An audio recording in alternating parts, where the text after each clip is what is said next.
할렐루야? 이 앞에서 같이 찬양하고 했더니 되게 땀이 나서 제가. 괜찮으시면 제가 그 상의를 좀 벗어도 될까요?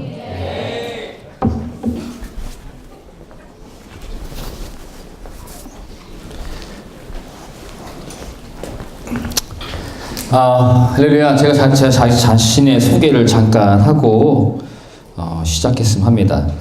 목사님께서 저를 소개해 주셨지만 그래도 제 소개는 제가 잘하겠죠, 그죠? 저는 2015년도에 이스라엘 파송을 받고 2016년도에부터 시작을 해서 지금 현재까지 광야, 네게부 광야에서 3년 동안 살고 있습니다. 살고 있고요. 뭐 많은 분들이 이스라엘 그러시면 다들 예루살렘에 있는 줄 아시는데 예루살렘은 저희 사는 동네에서 약 한 2시간 30분 정도를 더 올라가야 되고요. 저는 말 그대로 여러분께서 이스라엘 지도를 조금만 보시면은 금방 못 찾는 동네입니다. 예루살렘 밑으로 브엘세바라는 도시가 있어요. 브엘세바라는 도시가 예루살렘에서 약 한 2시간가량 내려오는 도시인데 그 브엘세바가 이스라엘의 제일 남단에서 가장 큰 도시예요. 그 도시에서부터 약 1시간가량을 버스를 타고 더 들어가야만 되는 시골에, 정말 시골에, 그 시골에 제가 지금까지 공부하던 학교가 거기 있어서 어쩔 수 없이 시골에 내려가서 지금 3년 동안 그 광야에 살고 있습니다. 제가 살고 있는 네게부 광야는 여러분이 성경에서 읽었을 때 이스라엘 백성들이 이스라엘 땅에 들어오기 전에 신광야를 통과하죠. 전혀 못 들은 얘기처럼 처음 듣는 얘기처럼 보시면 안 돼요. 통과해서 만나는 가장 그 신광야의 끝자락이 제가 살고 있는 네게부 광야입니다. 그래서 저는 광야에서 지금 3년째 살고 있으면서 하나님께서 정말 많이 사랑해 주셔서 그 광야에 살면서 거기 있는 유대인 공동체와 예배를 드리고 있고 또 거기서 이제 하나님의 말씀을 계속해서 연구하고 공부하며 나름대로 유유자적 띵가띵가 하고 있습니다. 그 가운데 여러분 이제 제가 잠시 비자에 문제가 생겨서 한국에 나와 있는데 그 한국에 나와 있는 동안 여러분의 그 카리스 캠프에 그것도 첫째 날에 강사로 서게 돼서 무한한 영광과 함께 하나님께 감사를 드리며 저를 이 자리에 불러주신 임원단과 목사님께 심심한 조의를 표합니다. 잠시 기도하고 시작하겠습니다. 주님 감사드립니다. 이 시간 이 자리에 함께 하여 주신 것을 믿습니다.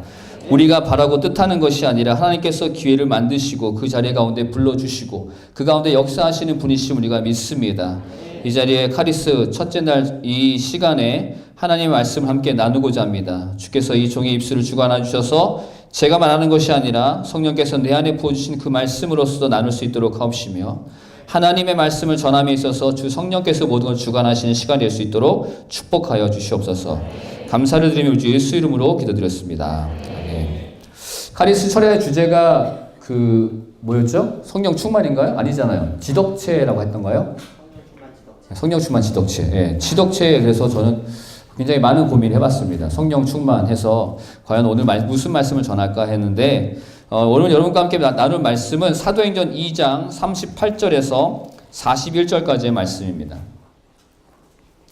사도행전 2장 38절에서 41절까지의 말씀. 다들 성경책이 있으신가요? 네, 없으시면 핸드폰을 보시면 됩니다.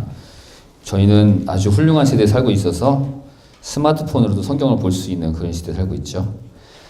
자, 함께 38절부터 41절까지 말씀 읽겠습니다. 시작. 베드로가 이르되 너희가 회개하여 각각 예수 그리스도의 이름으로 침례를 받고 죄 사함을 받으라. 그리하면 성령의 선물을 받으리니 이 약속은 너희와 너희 자녀와 모든 먼데 사람 곧 우리 주 하나님이 얼마든지 부르시는 자들에게 하신 것이라 하고 또 여러 말로 확증하며 권하여 이르되 너희가 이 패역한 사대에서 구원을 받으라 하니 그 말을 받은 사람들은 침례를 받음에 이날에 신도의 수가 3,000이나 더하더라. 아멘. 아멘.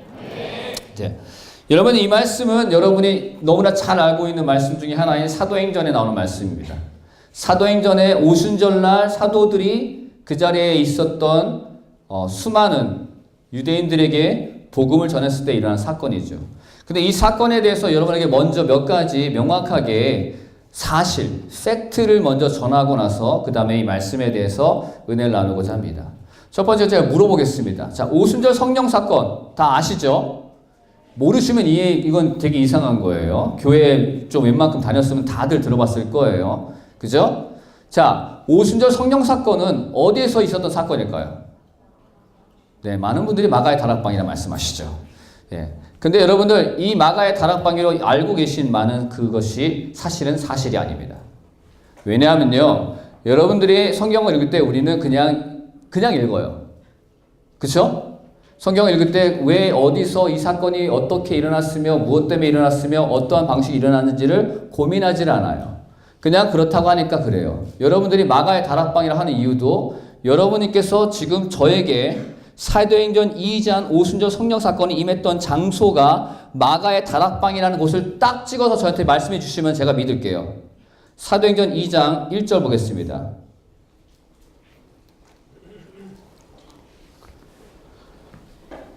사도행전 2장 1절. 자, 다 같이 읽겠습니다. 시작. 자, 그리고 2절까지 읽어주세요. 시작.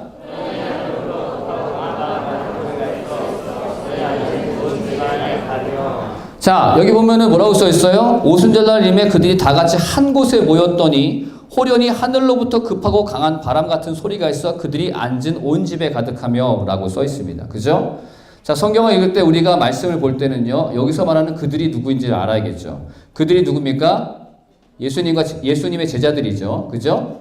예수님께서 이 전장 1장에 보면요, 우리가 너무나 익히 잘 알고 말씀이지만 1장에 보면 뭐라고 했냐면은 너희가 예루살렘을 떠나지 말고 아버지께서 너에게 약속하신 그 성령을 기다리라고 말씀하세요. 처음 들어보세요? 성령을 기다리라고 말씀하세요. 그래서 이 제자들이 예루살렘으로부터, 그러니까 감람원이라고 하는 산으로부터 예루살렘으로 들어옵니다.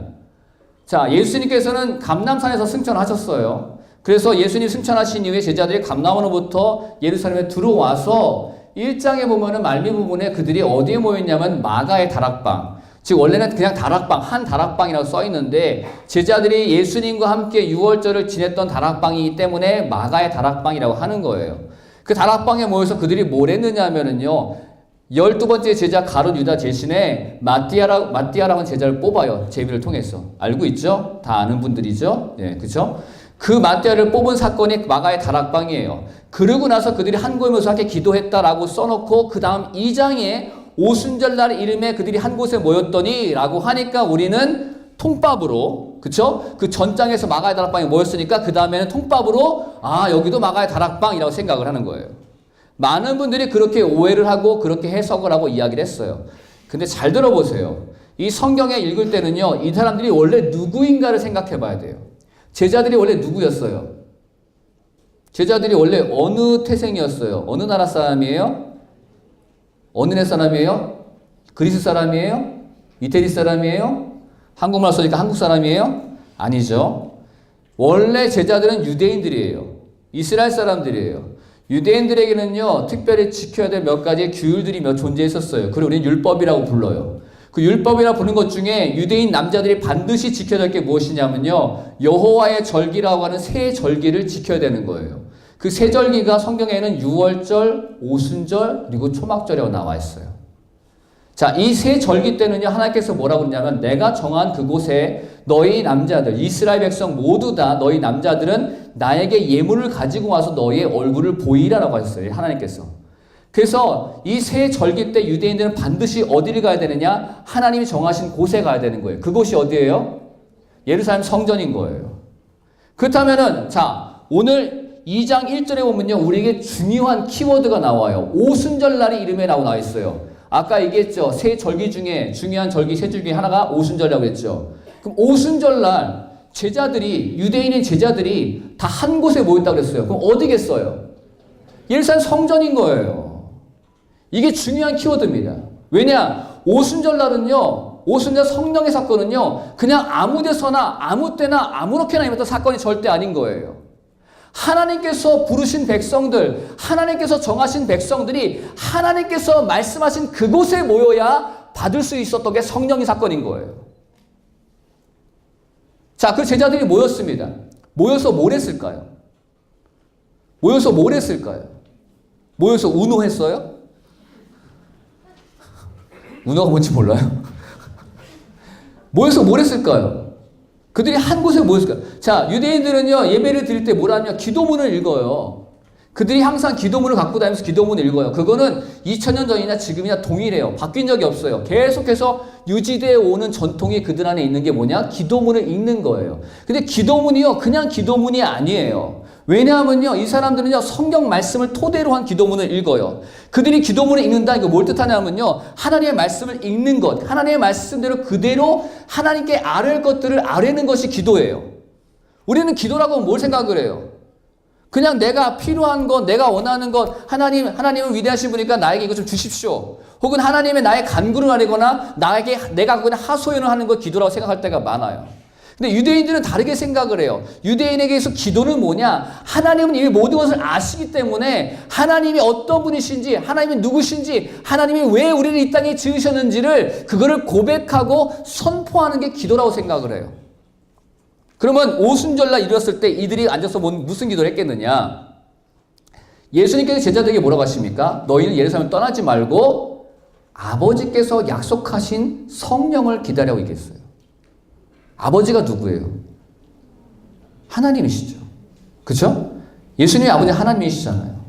하나님이 약속하신 성령이래요. 오순절날 임했던 성령은요, 하나님이 이미 약속하신 성령이라는 거예요. 그냥 임의로 임하던 것이 아니라 그날 예수님께서 줄게 하고 했었기 때문에 준 게 아니라 이미 약속하신 성령이라는 거죠. 여러분, 예수님께서는요, 우리에게 이 신약 성경의 사복음서에 나오는 예수님께서는요, 단 한 가지도 자기 스스로가 무언가를 만들어서 얘기한 적이 없으세요. 예수님께서 오신 목적은 무엇이냐? 나는 아버지의 뜻을 이루기 위함이라고 말씀하셨어요. 아버지의 일을 하기 위해서, 아버지께서 내게 시키신 일을 위해서, 아버지의 말씀을 이루기 위해서 오셨다고 예수님께서 말씀하세요. 그 예수님께서 제자들에게 아버지께서 약속하신 성령을 기다리고 말는 거예요. 그렇다면 그 성령은 하나님께서 언제 약속하셨길래? 그렇죠? 하나님께서 언제 약속하셨을까요? 우리 그거 본 적 있으세요? 분명히 예수님께서는 아버지께서 약속하신 성령이라고 하는데 과연 그 약속하심이 어디에 있길래 우리에게 약속하셨다고 말씀하시는가? 그 약속이요, 분명히 성경에 나와 있습니다. 에스겔서 36장을 펼치겠습니다.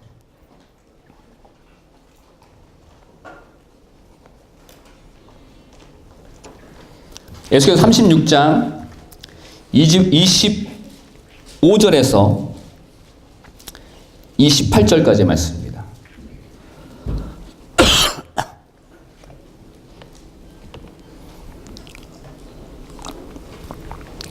에스겔서 36장 25절에서 28절까지 말씀을 함께 읽겠습니다. 시작.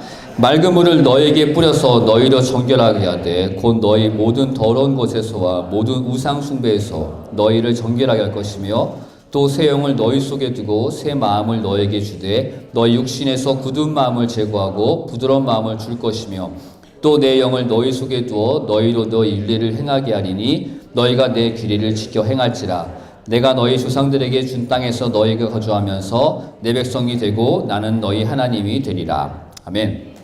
오늘 이 에스겔서 말씀은 하나님께서 이스라엘 백성 에스겔 통해서 지금 유배되고 포로돼서 그 땅을 잃어버린 이스라엘 백성에게 내가 너희를 다시금 너희 땅으로 돌아오게 할 것이며 너희를 회복하게 할 것이다라는 약속의 말씀 가운데 이스라엘 백성에게 약속하신 부분이 나오는 거예요. 뭐라고 하느냐? 또 새 영을 너희 속에 두어 라고 하셨다는 거예요. 이 새 영이 누구예요? 성령이신 거예요. 하나님께서는 이미 그 회복의 때에 하나님께서 그들의 백성들을 회복하실 그때에 내 영을 너희 속에 줄 것이다 라고 말하고 계신 거예요. 다시 말하면 성령의 오순절날 성령의 임재 사건은 그냥 교회가 부흥하기 위해서 주어진 사건이 아니라 하나님의 회복의 때, 하나님이 회복하신다는 그 때의 시작을 알리는 사건입니다. 그때 뭐라고 그러느냐? 내가 너희 속에 새 영을 줄 건데, 새 마음을 너에게 줄 건데, 너희 육신에서 굳은 마음을 제거하고 부드러운 마음을 줄 것이며, 또 내 영을 너희 속에 두어서 너희로 내 율례를, 하나님의 율례를 행하게 하리니 너희가 내 규례를 지켜 행할지니라고 말하고 있는 거예요. 성령의 임재는 우리의 마음 속에 있는 이 완악한 마음, 강한 마음, 굳어진 마음을 제하여 버린다는 거예요. 그리고 새로운 마음을 주신다는 거예요. 그 새로운 마음이 성령이 임할 때 오신다는 거죠. 그거를 하나님께서 기다리라고 말하는 거예요. 예수님께서 그거를 기다리라고 하는 거예요. 왜냐하면요, 예수님께서 가신 이후에 제자들이 해야 될 일들이 분명했다는 거예요. 그 제자들이 해야 될 것은 뭘 것 같아요? 뭘 것 같아요? 자, 사도행전 1장 8절 함께 읽겠습니다. 시작.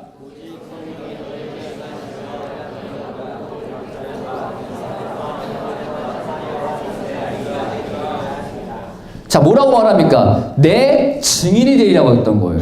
내 증인. 누구의 증인? 예수님의 증인이 된다는 거예요. 그럼 예수님이 누구예요? 하나님이시잖아요. 그 하나님이 하신 일들에 대한 증인이 너희가 되어야 된다. 근데 그 증인될 자들이요, 이 성령을 받지 못하면 할 수가 없는 거예요. 왜냐하면 성령을 부어진 자들이 비로소 하나님의 율례와 규례를 지킬 수 있는 온전한 하나님의 사람들이 될 수 있기 때문에 그들이 전하는 말이 참이 되고 진실이 될 수 있다는 거죠. 사실적으로요, 다시 한번 사도행전을 가보겠습니다. 자, 사도행전 2장. 아까 봤지만 다시 보겠습니다. 자, 이제 1절부터 4절을 보면요, 오순절날 성령이 임하는 그 장면이 나와요. 제자들이 임하는 장면이 나오는데, 하늘로부터 급하고 강한 바람 같은 소리가 있어서 그들의 앉은 온 집에 가득하며 마치 불의 혀처럼 갈라진 것들이 그들에 보여 각 사람 위에 하나씩 임하여 있더니 그들이 다 성령의 충만함 받고 성령의 말하게 하심을 따라 다른 언어들로 말하기 시작하니라 말하고 있어요. 그들에게 성령의 충만함이 임하니까 누구에 따라서? 성령의 말하게 하심을 따라서. 자신들이 아니라, 내가 하는 것이 아니라, 내 지식과 지혜와 내 능력으로 하는 것이 아니라 성령이 그들로 하여금 각기 방언으로 말하게 하셨다는 거예요. 근데 이 방언이요, 우리가 여러분들이 지금 기도하는 그런 방언과 같으냐? 잘 모르겠어요. 저는. 왜냐? 전에도 제가 방언에 대해서 제 아는 교수님과 굉장히 격렬하게 미국에서는 격렬하다는 건 싸운 얘기가 아니에요. 격렬하게 토의를 한 적이 있었습니다. 그 교수님은 성령의 충만함에 성령 세례의 외적 증거가 방언이다 라면서 두 가지 방언을 얘기했어요. 우리가 들어보지 보겠지만 신학을 좀 하신 분들은 알겠지만 두 가지 방언이 있어요. 하나는 another tongue이라고 하는 외국어 방언이고, 하나는 holy tongue이라고 해서 바로 우리가 아는 하늘의 언어의 방언이라고 얘기를 해요. 근데 제가 교수님께 얘기한 건 뭐냐면요, 성령의 방언은요, holy tongue 이런 것이 아니라 정말로 말하게 하심을 따라 말하게 하는 각기 다른 언어의 방언이라고 저는 생각합니다 라고 싸웠어요. 지금도 다른 교단에서는요, 우리가 방언한다고 그러면 순복음교회는 방언하잖아요. 죄송합니다. 방언을 하는데,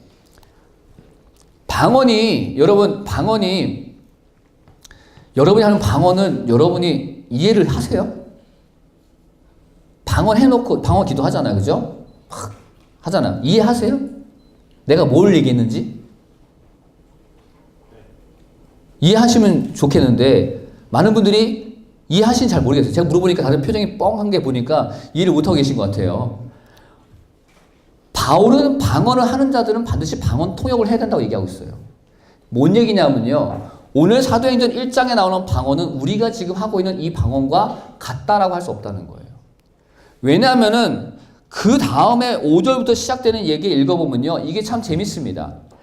그때에 5절에 보면 그때에 경건한 유대인들이, 이 경건하다는 말은요, 그냥 훌륭하다는 말이 아니라 경건한 유대인이라는 말은요, 이 사람들이 천하 각국에 흩어져 사는 유대인들인데요, 이 사람들이 하나님의 말씀에 대한 경건함, 하나님의 율례에 대한 경건함, 하나님께 주신 율법에 대한 경건함이 있기 때문에 자기가 살던 그 먼 땅에서부터 오순절, 유월절 이 절기를 지키기 위해서 예루살렘까지 온 사람들이에요.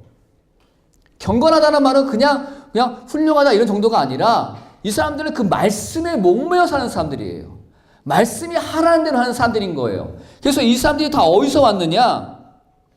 자, 8절부터 보면요. 잘 따라오시기 바랍니다. 자, 사도행전 2장 8절부터.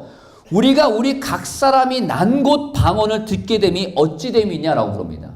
근데 이 사람이 어디서부터 왔느냐라고 하는 그 난 곳이 우리는 바데인과 메데인과 엘람인과 또 메소포타미아, 유대와 갑바도기아, 본도와 아시아, 브리기아와 밤빌리아, 애국과 및 구레네에 가까운 리비아 여러 지방에 사는 사람들과 로마로부터 온 나그네 곧 유대인과 유대교에 들어온 사람들과 그레데인과 아라비안들이라 우리가 다 우리의 각 언어로 하나님의 큰 인을 말함을 듣는도다 하고 라고 되어 있죠. 자, 그 당시에 세계의 중심은 로마였어요. 로마 제국이기 때문에. 그러니까 로마를 중심으로 로마의 제국권 하에 있는 모든 나라들은 지금 다 언급이 되어 있는 거예요. 예루살렘에서 가장 가까운 곳인 어디냐면은 가장 가까운 곳이 그나마 가까운 곳이 유대와 갑바도기아 거기가 제일 가까워요. 갑바도기아 터키예요. 유대는 유대 땅이고요. 그리고 가장 먼 곳이 어디냐면 리비아예요. 지금의 아프리카 리비아죠. 그리고 더 먼 곳은 애국, 그리고 더 먼 곳은 어디냐? 아라비아라는 거예요. 지금의 사우디아라비아. 즉, 이 근방에 예루살렘을 중심으로 이스라엘 중심으로 한 그 근방에 있는 다 이 소아시아권이 다 이 사람들이 출신된 곳이에요. 근데 여러분이 지금은 비행기가 발달하고 차가 발달해서 왔다 갔다 하는데 왕래하는데 그게 어려움이 없지만 예를 들어서 로마에서부터 예루살렘까지 오는데 비행기 타고 텔아비브까지 동착하는데 비행기 타고 약 3시간 반이 걸려요. 비행기 타고. 예? 그렇다면 이 사람들이 그 당시에 사람들의 교통수단으로 배를 타고 오거나 뭘 타고 오거나 했을 때 로마에서부터 예루살렘까지 오는데 얼마나 걸릴까요? 성경학자들이 대략 잡아서 약 한 2주에서 3주가 걸린다고 얘기를 해요. 예? 근데 이 사람들이 2주에서 3주 걸려서 오순절날 도착했다고 말할 수 있느냐? 그렇지가 않아요. 왜냐하면 절기라는 게 이 참 묘한 게 여러분 예수님께서 6월절날 돌아가셨죠. 아시죠? 예. 지난주 우리 4월달에 했잖아요. 사순절 지나고 했잖아요. 좀 생각해 봅시다. 예수님 돌아가신 지 얼마 안 됐었고 부활하신 지 얼마 안 됐는데 벌써 까먹으면 큰일 나요. 예수님께서 6월절에 돌아가시고 나서 부활하신 이후에 40일 동안 제자들과 함께 있었다고 성경은 써 있어요. 근데 6월절과 오순절 사이의 날짜, 6월절과 오순절 사이의 날짜가 불과 49일밖에 안 돼요. 49일. 자, 제가 아까 얘기했죠. 유대인들, 경건한 유대인들은요, 이 세 절기, 6월절, 오순절, 초막절을 지켜야 되는데, 6월절과 오순절 사이가 너무 멀지 않아요. 가까워요. 그렇다면 이 사람들이 6월절 지키러 왔다가 집에 갔다가 다시 오순절 지키러 올 수 있어요? 없어요?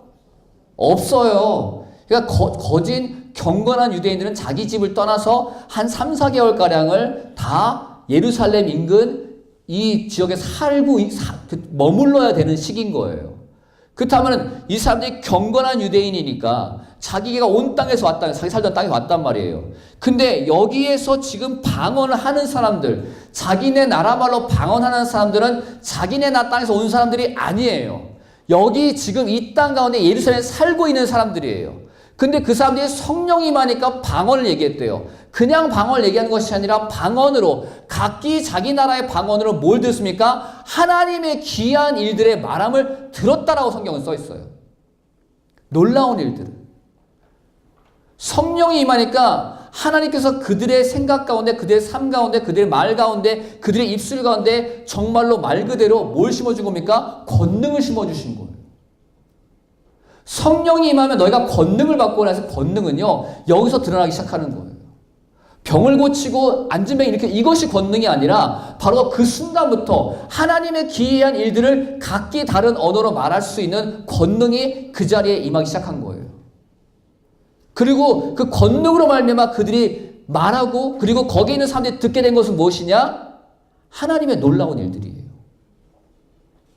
하나님께서 성령을 보여서 방언을 말하게 하신 목적은요, 우리로 하여금 방언으로 하나님께 기도하라는 목적보다 더 중요한 목적은 뭐냐면요, 하나님의 귀한 일들을 말하고 전파하게 하기 위함인 거예요.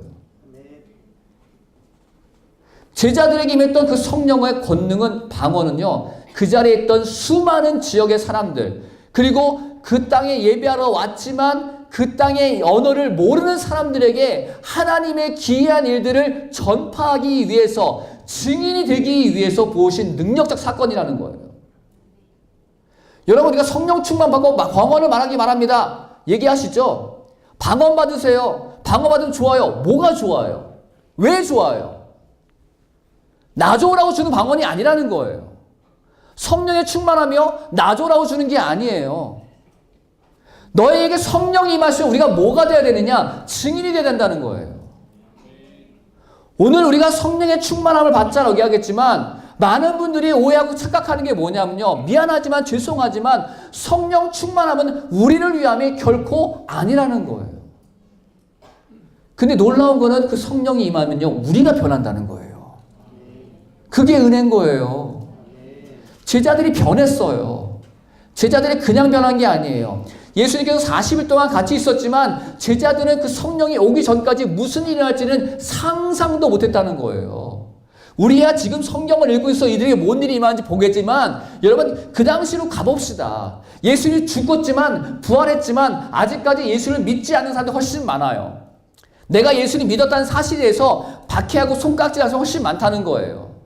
내가 지금 성전에 들어갔을 때 혹여나 어떤 사람이 나를 붙잡고 야, 너 나사렛에서 쫓아다니는 사람이지, 거짓말쟁이들 하면서 손가락쥐고 욕할 수도 있다는 거예요. 근데 그들은 하나님의 말씀, 하나님께서 정하신 율법이 중요하다 보니까 그 율법을 지키기 위해서 오순절날 성전에 다 모였습니다. 모여서 뭘 기다려요? 주님, 예수님, 우리 약속하셨죠? 하나님이 약속하신 그 성령을 주신다 약속하셨죠? 그 영이 임하면 우리의 마음 안에 굳은 것을 제해버리고 새로운 영을 주시고 새 마음을 주셔서 하나님의 율례와 법들을 깨닫고 하나님의 증인이 될 수 있다고 말씀하셨는데, 그 성령을 언제 주실 것입니까? 라고 기도하고 있었을 거라는 거예요. 그들에게는 간절함이 있었어요. 간곡함이 있었고요. 그들에게는 두려움과 떨림이 있지만 하나님이 주신 것들을, 하나님이 주신 그 말씀들을 지키려고 하는 정말 그 애달픔이 있었다는 거예요. 그들이 한 곳에 모여서 기도했죠. 그때 성령이 그들에게 임합니다. 불의 같이 가려는 성령들이 임해요. 성령이 임하고 나니까 그들이 어떻게 보면 권능을 받게 되고, 권능을 받은 이들이 성령의 말하심을 따라서, 다시 말하면은 그들의 안에 일어난 변화는요, 그들 스스로의 변화가 아니라 성령의 인격적인, 그들의 무너뜨리시고 그들을 바꾸시는 성령의 변화였던 거예요. 그러니까 그들의 입술이, 굳었던 입술이, 굳은 혀가 풀리면서 하나님께서 말하게 하신 그 말씀들을 전파하기 시작했다는 거예요. 더 놀라운 건 뭔지 아십니까? 14절을 보시면요, 이렇게 나와 있어요. 베드로가 11사도와 함께 서서 소리 높여 이르되, 유대인들과 예루살렘에 사는 모든 사람들아, 이 일을 너희로 알게 할 것이니 내 말에 귀를 기울이라. 자, 베드로가 설교했다고 우리는 알고 있죠. 그죠? 베드로가 설교하니 3,000명이 회개했다 이렇게 알고 있죠. 아니요, 성경이 그렇게 얘기하고 있지 않아요. 14절에 보니까 베드로가 11사도와 함께 서서 써 있죠. 그렇다면 생각해 보세요. 왜 베드로만이 아닌 11사도가 같이 서야 됐을까? 왜 그랬을까요? 이유는 간단하잖아요. 우리 봤잖아요, 위에서.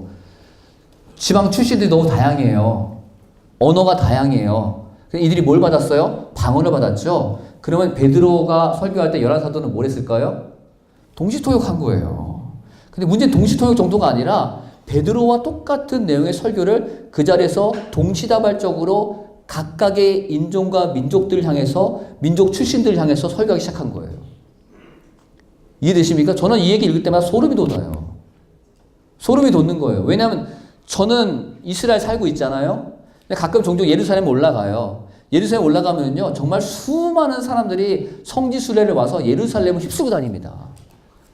막 깃발이 막 여기 난무를 해요. 막 중국 사람들 막 지나가요. 막 미국 사람들 Hello, follow me. I'm just taking a Jerusalem city, old city. 이러면 하고 막 얘기하고, 중국 사람 얘기하고, 막 영국 사람 얘기하고, 막 미국 사람 얘기하고, 독일 사람 얘기하고, 뭐 이탈리아 사람 얘기하고, 스페니시 사람들 막 좋다고 막 춤추면서 지나가고 막 해요. 난리도 아니에요.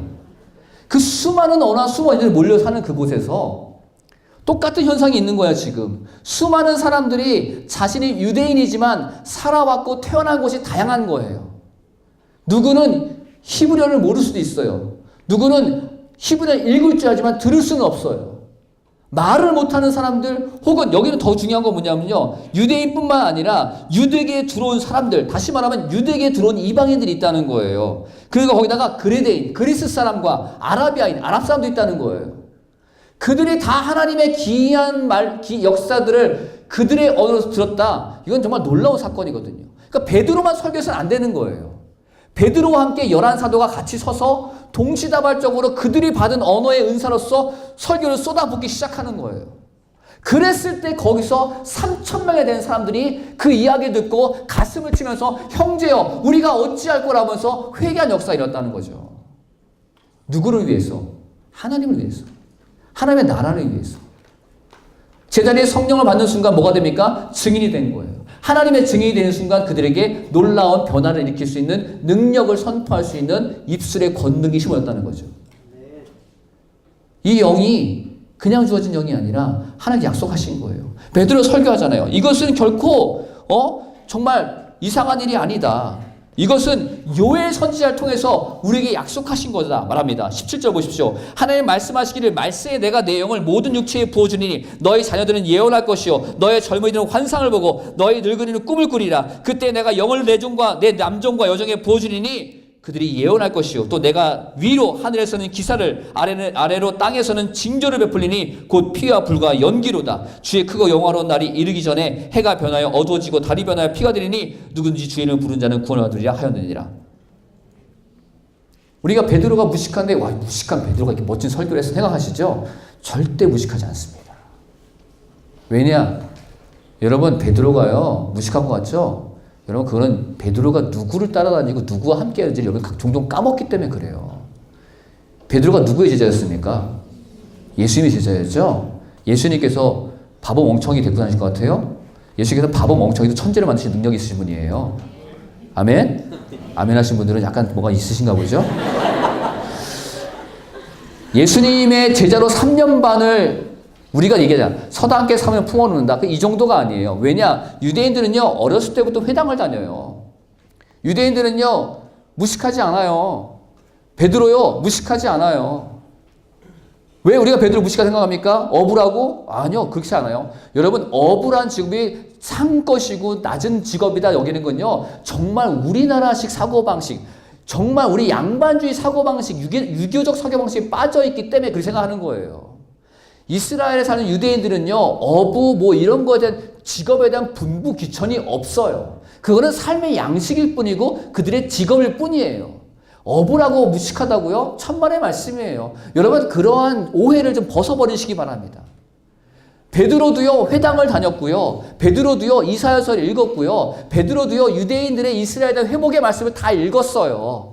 그들은요 어렸을 때부터 말씀을 배우고요 만 12세가 돼서 성인식이 되잖아요. 그러면 잠언과 시편을 둘줄 외워야지만 통과할 수 있어요. 모세오경 달달 외우지 않으면 성인 안 시켜줘요. 그게 유대인의 전통이에요. 근데 무식하다고요? 여기서 모세오경 외울 수 있는 분 계세요? 외울 수 있는 분 계시면은 무식하다 해도 좋아요. 저도 못 외우니까. 근데 베드로는 무식하지 않았어요. 성령이 임하는 순간 그들 안에 있던 말씀들이 깨어 살아나면서 내게 있는 지금 임하는 역사가, 지금 우리 이 순간에 임하는 역사가 무엇인가, 무엇을 위함인가를 분명히 깨달아 알게 된 거예요. 그러니까 말하기를 형제들아 이것이 절대 이상한 것이 아니야. 이것은 하나님께서 우리에게 약속하신 바, 우리가 꿈꾸던 것, 우리가 바라던 것, 우리가 원하던 그 역사가 지금 일어나고 있는 것이야. 여러분 이 말씀을 할 수 있던 베드로는요 그 안에 하나님의 말씀을 담고 있었기 때문이에요. 뿐만 아니라 예수께서 부활하신 이후에 그 제자들과 40일 동안 같이 있었다고 했어요. 뭘 했을 것 같아요? 40일 동안. 여러분 사도행전 1장 펼치시기 바랍니다.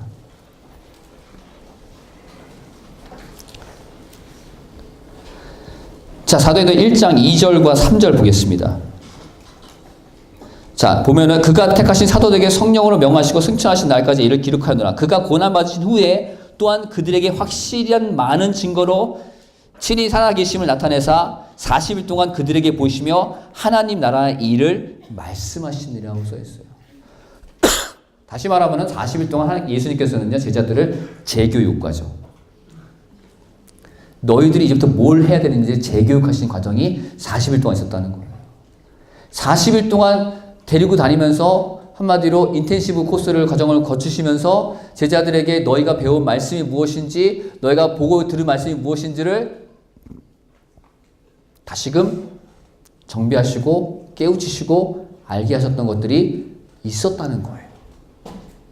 여러분, 우리가 오순절 성령 사건을 다시금 들여다보자면요, 성령의 충만함과 성령의 임재와 그 모든 사건들이 무엇으로 말미암지를 볼 수 있다는 거예요.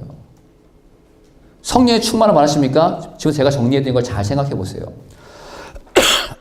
성령의 충만함 받기 위한 첫 번째 조건 요인 중에 하나가 뭐냐면요, 여러분들 예수님 믿으셔야 돼요. 아멘. 아멘이십니까? 아멘. 예수님 믿으십니까? 아멘. 예수님 여러분의 삶의 주인이시고 여러분의 구세주이심을 믿으십니까? 아멘. 예수님만으로 살겠다고 고백하신 여러분 되십니까? 아멘. 첫 번째 조건이에요. 두 번째 조건은 뭔지 아십니까? 말씀을 알아야 돼요. 말씀을 모르면요, 성령이 임하셨을 때 이게 나한테 임한 건 성령인지 뭔지를 몰라요. 하나님께서 분명히 말씀하신 바들을 내가 분명히 내 마음속에, 내 생각 속에 지식으로, 지혜로서 담아놓지 않으면요, 내가 무엇을 받고 있는지 도대체 알 수가 없다는 거예요.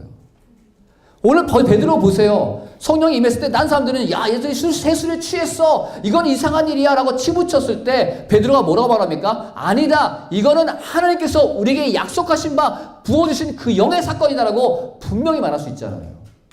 베드로가 말씀이 없었다면 알 수 있었을까요? 몰랐을 거예요. 더 중요한 건 뭔지 아십니까? 그 말을 들었을 때, 그 이야기를 들었을 때 그 자리에 있던 사람들, 누굽니까? 경건한 유대인들이, 말씀을 사모하고 말씀대로 살고자 노력했던 유대인들이요, 말을 듣자마자 깨달았다는 거예요. 이게 뭔지를 깨닫다는 거예요. 말씀이 없이 어떻게 우리가 성령을 체험하고 성령을 누리고 성령의 충만함을 살 수 있겠습니까? 우리가 성경을 보지 않는데, 말씀을 보지 않는데, 말씀을 진드같이 앉아서 하나님의 말씀을 묵상하고 되뇌이지 않는데 성령이 우리 안에 어떻게 들어옴을 알고 역사하심을 알 수 있겠어요? 세 번째로 중요한 게 뭐냐? 그 성령을 간절히 사모하고 기다릴 수 있는 용기와 결단이 필요합니다. 제자들이요, 예루살렘에 돌아왔지만 아직까지 예수님이 떠나신 이후에 예수님께서 그들을 버리고 떠나셨잖아요. 성령을 약속하셨지만 그들이 성령이 언제 올지는 모른다는 거예요. 기다리라고 했어요. 무조건 그냥 기다리라. 너희가 몇 날이 못 되어서. 그 몇 날이 얼마인지 어떻게 알아요? 예수님께서 타이머 주시면서 이 시기가 끝나면 올 거야 이렇게 안 주셨어요. 모래시계 주시고 가시면 얼마나 좋아요. 아니면 스톱워치 주고 가시든지. 그게 아니라 기다리라고 그랬어요. 제자들은 기다렸다는 거예요. 그 기다릴 수 있는 용기와 결단, 그들이 모여서 기도할 수 있는 용기와 결단, 그들이 해야 할 일들, 하나님의 말씀대로 순종해서 살겠다는 그 결단을 하고 그들이 성전에 모였을 때, 말씀을 사모하고 모였을 때, 예배를 사모하고 모였을 때, 예수님의 말씀대로 기다리고자 모였을 때 성령이 임했다는 거예요. 그런 의미에서 여러분, 오늘 이 자리에 오신 여러분들은 대단하신 분들이에요. 대단하신 분들입니다. 여러분의 직업이 어떻고 여러분의 삶이 어떻고 지금의 여러분의 삶이 어떤지 저는 잘 모르겠어요. 물론 여러분 중에 지금의 삶이 굉장히 힘드신 분도 있겠죠. 대출금을 갚아야 되는 분도 있을 거예요. 혹은 빚을 갚아야 되는 분도 있을 거고요. 혹은 야근해야 되는데 야근 땡땡이 치고 오신 분도 있을 거예요. 왜? 이 자리가 뭐라고? 무엇 때문에? 이 자리가 어떤 자리이기 때문에? 전 적어도 여러분의 마음속에 하나님께서 간절함과 그리고 사모함을 주셨을 줄 믿습니다. 그렇기 때문에 여러분이 오늘 이 시간 이 자리에 함께 모여서 기도하고 하나님께 간구하고 요청했을 때 여러분에게 하나님의 성령을 부어주실 거예요. 근데 중요한 건 뭐냐? 그 성령이 여러분의 유익을 위해서 오는 분이 아니에요. 우리가 성령을 끌어다 쓸 수 없어요. 우리가 성령이 임하시면 너희가 권능을 받고 하니까 권능이라는 말에 혹해갖고 성령을 권능으로 오해하시는 분 계세요. 아니요. 성령께서는 권능을 주시는 분이에요. 권능의 주체가 되시고 권능을 부여하시는 분이지 권능이 아니에요. 그분은 인격체세요. 우리와 대화하시고 나누고 함께 버둥거리시길 원하시는 분이세요. 우리가 매 순간마다 그분께 말하기를 원해요. 그분과 대화하길 원하고 그분과 교류하길 원하시는 분이 성령이라는 거예요. 그래서 바울은 말하기를 너희가 성령을 근심하게 하지 말라고 했다는 거예요. 왜 성령이 근심을 해요? 하나님께서 왜 근심하실까요? 우리가 하나님을 근심하기 때문에 그렇다는 거예요. 인격체라는 거죠. 능력이 아니에요. 파워가 아니에요. 두나미스 파워하니까 성령이 파워인 줄 아시는데 성령은 파워가 아니에요. 파워를 부여하시는 분이시죠. 그렇다면 우리가 그분께 파워를 부여해달라고 요청할 수 있기 위해서는 뭘 해야 됩니까? 그분과 관계가 있어야겠죠. 다시 말하지만 그분이 누군지도 모르는데 어떻게 관계를 해요? 성경을 알물 통해서 그 하나님이, 성령 하나님이 누구신지, 우리에게 어떻게 역사하시는지, 어떤 분이신지를 찾아가면서 하나님이 이런 분이시군요. 하나님이 이런 분이시기 때문에 우리와 만나시는군요. 하나님이 이런 분이시기 때문에 우리에게 말씀하시는군요. 라고 알아가야 된다는 거예요. 이러면 알기를 사모하시기 바랍니다. 정리를 하자면요. 여러분 이제 오신 것 일단 귀한 겁니다. 왜냐? 사모하는 마음이 있기 때문에. 하지만 여러분 성령을 인격적으로 받아들이시기 바랍니다. 그래서 조용기 목사님 말씀하셨잖아요. 성령님 인정하고 환영하고 모셔드립니다. 뭐예요? 인격체인 거예요. 그분을 온전히 받아들였을 때, 그분이 내 삶 가운데 주인이 되셨을 때, 나를 온전히 주장하시고 다스렸을 때 권능이 내 안에 임한다는 거예요. 그 권능은 각자 다를 수가 있어요. 그 임한 권능은 각자의 은사대로 나올 수가 있어요. 하지만 가장 중요한 권능이자 가장 중요한 열매, 하나님께 주신 성령의 가장 중요한 포인트는 뭐냐면요. 우리가 그리스도를 닮아간다는 거예요. 그게 제일 중요한 거예요. 성령의 충만함, 성령의 임재, 우리의 기쁨과 우리의 유익을 위함이 아니라 하나님의 기쁨과 유익을 위함이고 그 나라를 위한 것입니다. 그리고 성령의 임재는 우리가 그리스도를 닮아가게 한다는 거예요. 성령의 임재는 우리를 변화시켜서 하나님의 증인이 되게 만드는 역사가 있습니다. 그렇다면 여러분께서 성령을 받으셔야겠죠. 성령의 충만함이 있으셔야겠죠. 성령의 그 인도하심과 우리를 이끌어 가심이 존재하겠죠. 그렇다면 여러분 스스로를, 미안한 얘기지만 여러분 자신들을 버리시기 바랍니다. 내어 버리시기 바랍니다. 그렇지 않으면 주장할 수 없겠죠. 그렇지 않으면 다툴 수가 없습니다. 여러분 안에 있는, 여러분의 역사하시고 여러분의 인도하시고 이끄신 성령님이 지금 이 시간 여러분과 만나고 여러분과 대화하기를 원하십니다. 그래서 우리가 이 자리에 모였잖아요. 그렇죠? 그게 모여서 우리가 이 시간을 시작하는 거잖아요. 그렇다면 여러분 지금 이 순간 우리가 해야 될 건 뭘까요? 하나님, 우리가 주님을 믿고 따르지만 우리가 성령님과 알지 못했던 사실들 이제는 알아가고 있으니 너무나 감사드립니다. 그러니 이 시간 우리와 만나 주옵시고 성령의 충만함을 주옵시고 나를 이끌어 주셔서 우리 카리스가 정말 이 땅 가운데 하나님의 온전한 증인으로 살 수 있는 권능을 우리에게 부여해 주십시오. 우리 이와 같은 고백이 있었으면 좋겠습니다. 이 시간 찬양한 곡 같이 하시는데요. 모든 민족에게라는 찬양입니다.